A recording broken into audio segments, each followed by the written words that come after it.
தனியார் இரும்பு தொழிற்சாலையிலிருந்து வெளியேறும் புகை மற்றும் இரும்பு துகள்களால் 10 கிலோமீட்டர் சுற்றுவட்டாரம் பாதிக்கப்பட்டுள்ளதாக காஞ்சிபுரம் மாவட்டத்தைச் சேர்ந்த ஒரு கிராம மக்கள் தொடர்ந்து போராடி வருகின்றனர்.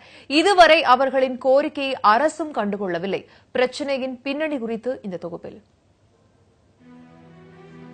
காஞ்சிபுரம் மாவட்டம் உத்திரமேரூர் அருகே உள்ளது மேல்பாக்கம் என்னும் கிராமம். கடந்த 10 ஆண்டுகளுக்கு முன்பு மேல்பாக்கம் கிராமத்தில் நோபல் டெக் எனப்படும் இரும்பு உருக்காலை அமைக்கப்பட்டது. தற்போது தொழிற்சாலையின் இரும்பு கழிவுகள் ஆங்காங்கே நிலங்களில் கொட்டி வைக்கப்பட்டுள்ளன.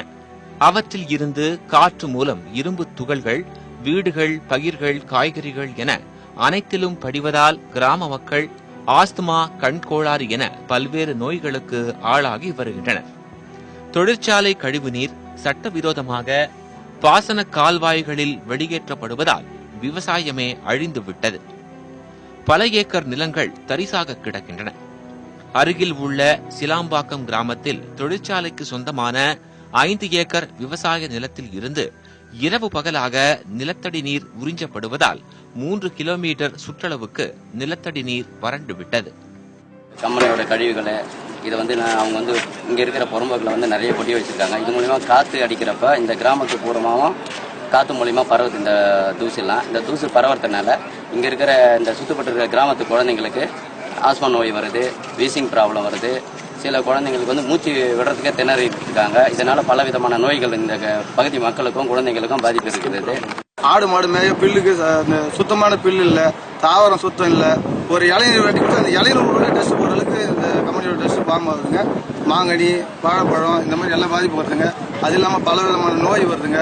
குழந்தைங்க பாதிக்கிறாங்க. குழந்தைங்களோட கண்ணு இப்பயே பாதிக்குது. கண்ணோட திறமை பியூர் ஒயிட்டு. இது எல்லாருக்கும் இந்த விவசாயி, இந்த சுத்து வட்டாரத்தில் இருக்கிற விவசாயி கண்ணெல்லாம் பாருங்க, அந்த வெண்மையே இல்லைங்க. ஒரு 5 ஏக்கரா நிலம் வாங்கி விவசாயத்துன்னு சொல்லிட்டு நிலம் வாங்கினாங்க. அந்த நிலத்துல போர் போட்டுருக்காங்க. எத்தனை போர்னா கிட்டத்தட்ட ஒரு 30-40 போர் போட்டுருக்காங்க. அந்த போர் ஆழம் பார்த்தீங்கன்னாக்கா கிட்டத்தட்ட 1000 அடி, 1500 அடி, 2000 அடின்னு சொல்லிட்டு ஒரு போர் போட்டிருக்காங்க. அந்த அவ்வளோ போர்ல இருந்து தண்ணி உறிஞ்சி கம்பெனிக்கு கொண்டு போறாங்க. இங்கிருந்து ஒரு 3-4 கிலோமீட்டர் தூரத்தில் இருக்கிற கம்பெனிக்கு கொண்டு போறாங்க. கொண்டு போனதுனால இந்த சுத்து வட்டாரமே தண்ணி இல்லாம வறண்டு போயிருக்கு. சுற்றுச்சூழல் பாதிப்பு ஒருபுறம் இருக்க, தொழிற்சாலையில் நடந்த விபத்துகளில் 10க்கும் மேற்பட்ட ஊழியர்கள் இறந்துள்ளதாகவும் இது குறித்து ஒரு வழக்கு கூட பதிவு செய்யப்படவில்லை என்றும் குற்றச்சாட்டு எழுந்துள்ளது. ஆயிரமான தொழிலாளிகள் வேலை செஞ்சுட்டு இருக்காங்க. அவங்களுக்கு எந்த பணி நிரந்தரமும் கிடையாது, எந்த ஒரு பாதுகாப்பும் கிடையாது. இந்த தொழிலாளிகளுக்கு விபத்து ஏற்பட்டிருக்கு. எந்த ஒரு விபத்து 10 பேர் உயிரிழந்திருக்காங்க. இந்த கேஸ் எஃப்ஐஆர் ஃபைல் பண்ணல. கை கால் அடைபட்டிருக்கு. அது இல்லாமல் ரோப்பில் மாட்டி ஒரு இந்தி வட தொழிலாளி சசிந்து போயிருக்காரு. அவர் துண்டு துண்டா வெட்டி தான் பார்சல் எடுத்துட்டு வந்தாங்க. இந்த மாதிரி பல்வேறு ஆலைகளில் முறைகேடான செயல்கள் நிறைய நடந்துட்டு இருக்கு. தொழிற்சாலை மேலாளர் முகமதிடம் நமது நிருபர் இது குறித்து கேட்டபோது சட்ட விதிமுறைகளின்படிதான் தொழிற்சாலை செயல்படுவதாகவும் குற்றச்சாட்டுகள் ஆதாரமற்றவை எனவும் தெரிவித்தார். இந்நிலையில் மாவட்ட நிர்வாகம், மாசு கட்டுப்பாட்டு வாரியம் என அரசின் பல தரப்புகளிடமும் மேல்பாக்கம் மற்றும் சுற்றுவட்டார கிராம மக்கள் பல முறை மனுக்கள் அளித்தும் போராட்டங்கள் நடத்தியும் எந்தவித நடவடிக்கையும் எடுக்கப்படவில்லை.